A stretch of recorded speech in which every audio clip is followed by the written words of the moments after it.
show you somewhere cool. That's what makes you the perfect girl. Let's leave next week, but this whole virus thing, I don't do one-night stands. Aren't you leaving the night after tomorrow? It all began on Kristal's very last night in Melbourne. She had been roaming Australia for weeks, a Canadian traveler with a restless soul, always chasing the next horizon. You know I'm leaving, right? Actually, my flight is the day after tomorrow, so... Melbourne was supposed to be the end of this chapter, a final stop before heading back to her life at home. She had already packed her bags in her mind, ready to close the book on this journey. But then there was Lisette, a local with a sharp wit, a playful confidence, and eyes that seemed to flicker with both a challenge and invitation. Wow. How can you afford a place like this? Relax, okay? It's a legit... It's my parents' place. Kristal hadn't come looking for anyone, yet the moment Lisette stepped into her orbit, she found herself unable to look away. I...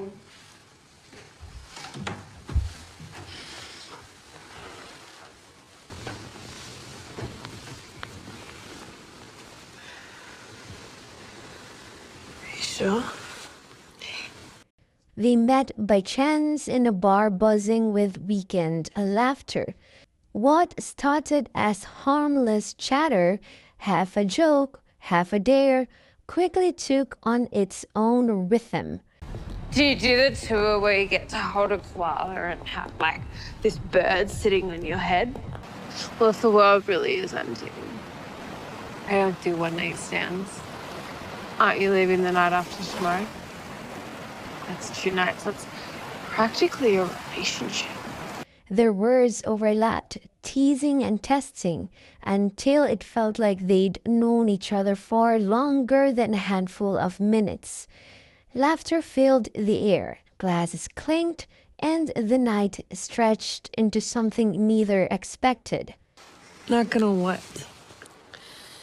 You want me to ask about your interviews? Yeah, it's okay. I need a good night's rest before my flight, so... Do you want my number? By the time dawn threatened the skyline, they found themselves in Lisette's apartment.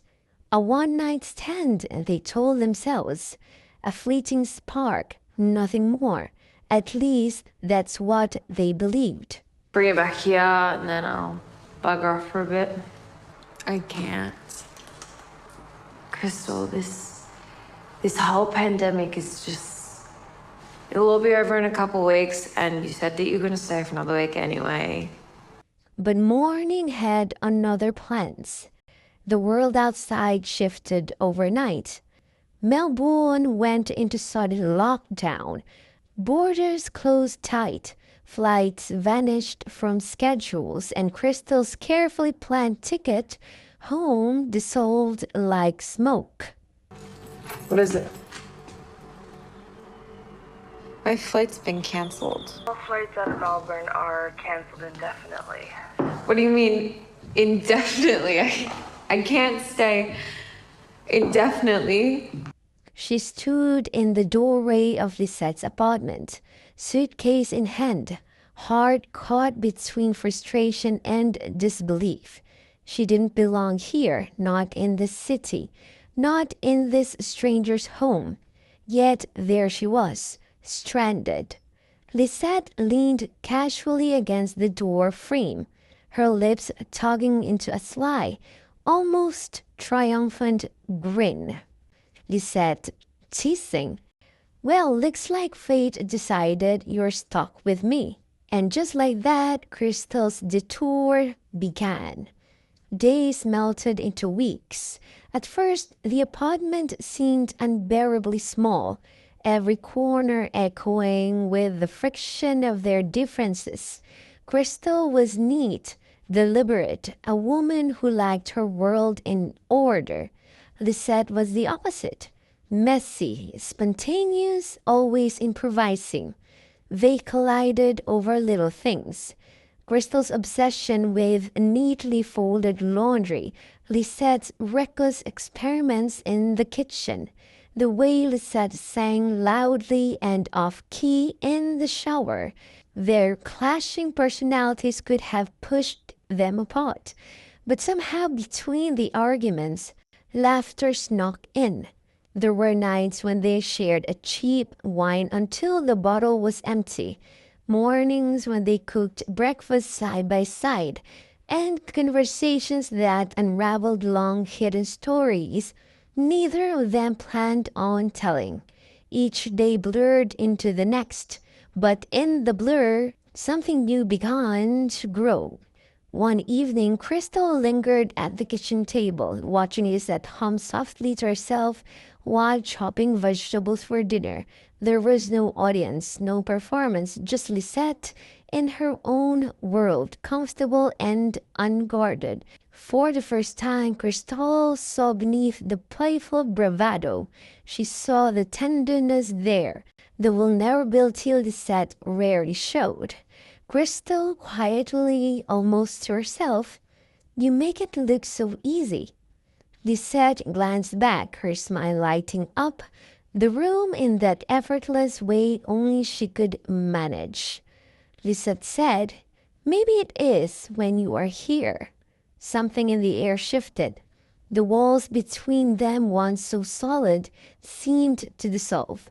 What had started as a forced arrangement began to feel like home.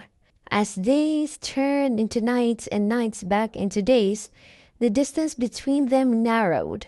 Lockdown stripped away the outside world. No crowded streets, no airports, no distractions, and in that stillness they leaned closer. What began as confinement slowly transformed into comfort.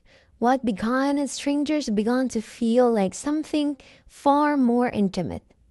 At night, when the city was hushed and the world felt like it had stopped spinning, they shared truths in whispers, things they hadn't told anyone else, things that only made sense in the quiet safety of those four walls. Lisette whispering with a trace of wonder, "Funny, isn't it? We were only meant to be one night." Kristal softly, firmly say, "And now I don't want it to ever end." Lockdown had stolen much from them, freedom, movement, the ordinary rhythm of life. Yet in that unexpected pause, within the confines of Lisette's apartment, something beautiful had been given instead. Not just companionship to ease the loneliness, not only attraction that sparked in stolen glances, but something deeper, fragile and fierce all at once. They had discovered love, unplanned, unlikely, and yet undeniable. Sometimes the world has to stop completely, just so two hearts can finally begin. Want more queer content? Then please subscribe and hit the notification bell.